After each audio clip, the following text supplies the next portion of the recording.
Hello friends, welcome to my channel. ఈరోజు మనం దాల్చా చేసుకుందామండి. చాలా టేస్టీగా ఉంటుంది. ముందుగా మనం 100 గ్రాముల పచ్చెనపప్పుని తీసుకోవాలి.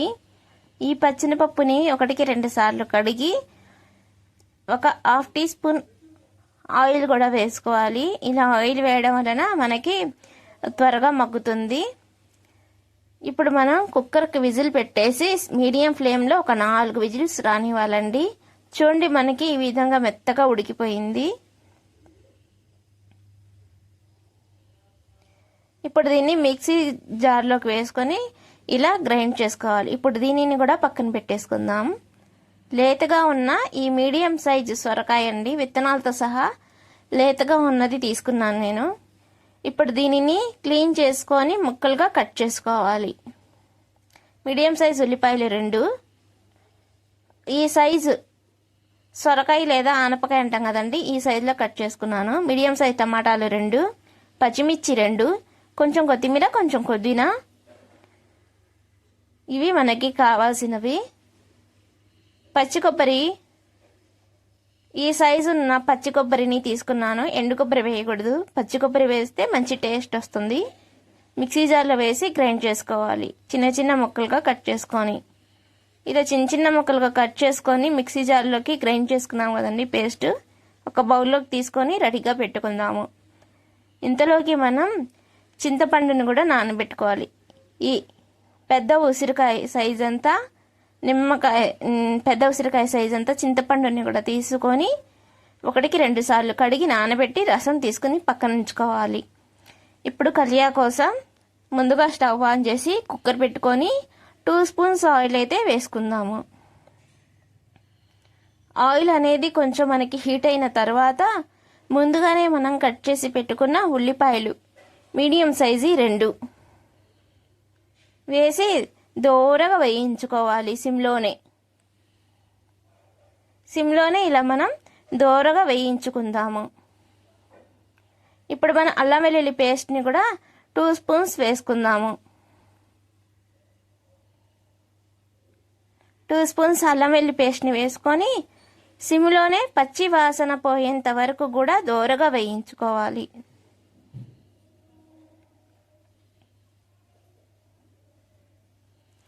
ఇలా పచ్చి వాసన పోయింది కదండి. ఇప్పుడు మనం ముందుగానే కట్ చేసి పెట్టుకున్న సొరకాయ ముక్కల్ని కూడా వేసుకుందాము.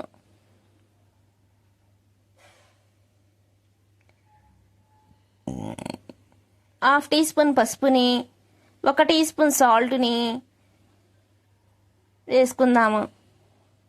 ఇప్పుడు ఇదంతా కూడా ఒకసారి బాగా కలిసేలాగా సిమ్లోనే ఉంచుకోవాలండి. సిమ్లోనే ఉంచుకొని కలుపుకోవాలి, లేకపోతే మనకి ఈ మసాలా అనేది మాడిపోతుంది. అది మాడితే అంత టేస్ట్ బాగోదు. ఇప్పుడు ఒక 2 నిమిషాల తర్వాత ముందుగా కట్ చేసి పెట్టుకున్న మీడియం సైజు టమాటాలు 2 వేసుకుందాము. పచ్చిమిర్చి చీలికలు 2, కొన్ని పుదీనా ఆకుల్ని, కొంచెం కొత్తిమీరని కూడా వేసుకుందాము. ఇప్పుడు ఇదంతా కూడా ఒకసారి బాగా కలిసేలాగా కలుపుకోవాలి.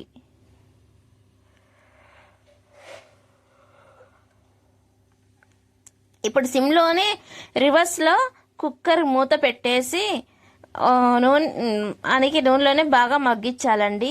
చూడండి, ఈ విధంగా వాటర్ ఎక్కువగా ఉన్న సొరకాయని తీసుకుంటే ఈ విధంగా వాటర్ అనేది వస్తుంది. లేదు అనుకుంటే ఒక హాఫ్ గ్లాస్ వాటర్ వేసి ఒక్క విజిల్ రానివ్వండి. మెత్తగా ఈ విధంగా ఉడుకుతుంది. కొంచెం ఉడికిన తర్వాత మనం కారం వేసుకుంటే మనం తినే కారానికి తగ్గట్టుగా 2 స్పూన్స్ కారం అనేది కూడా యాడ్ చేసుకుందాము. ఇప్పుడు 2 నిమిషాల తర్వాత ముందుగానే రెడీ చేసి పెట్టుకున్న చింతపండు రసాన్ని కూడా వేసుకుందాము. ఇప్పుడు దీనిని ఒక్కసారి బాగా కలుపుకొని బాగా మరగనివ్వాలండి. ఒక 3 నిమిషాల పాటు బాగా మరగనిస్తే ఆ పచ్చి వాసన అనేది పోతుంది చింతపండులో నుంచి. ఇప్పుడు 3 నిమిషాల తర్వాత ఇలా బాగా మరుగుతుంది కదండి.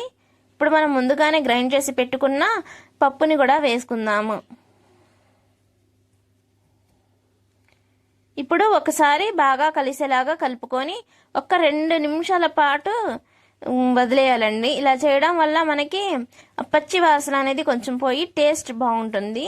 అలాగే ఇప్పుడు మనం అదే మిక్సీ జార్లోకి కొన్ని నీళ్లను, అంటే ఒక 3 గ్లాసుల నీళ్ళని వేసి బాగా కలిసేలాగా కలుపుకోవాలి. 2 లేదా 3.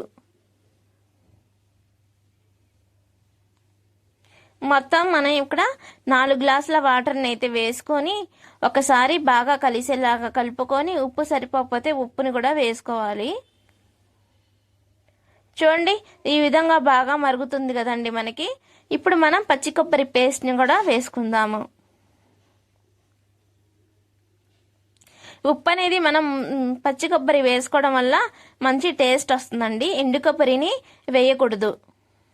ఇప్పుడు ఇదే గిన్నెలోకి మరికొన్ని వాటర్ని అదే గిన్నెలోకి ఉడుకుతున్న పప్పుని కూడా వేసి నీళ్ళని వేసి ఒకసారి బాగా కలిసేలాగా కలుపుకొని సిమ్లోనే మనకి ఆయిల్ అనేది సపరేట్ అయిపోయేంత వరకు కూడా ఉడికించుకోవాలి.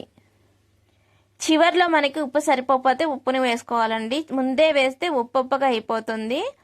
ఇలా ఆయిల్ పైకి మొత్తం తేలిన తర్వాత చివరగా కొంచెం కొత్తిమీర వేసి దించుకుంటే మన గుమగుమలాడే కద్దు దాల్చా అయితే గనుక రెడీ.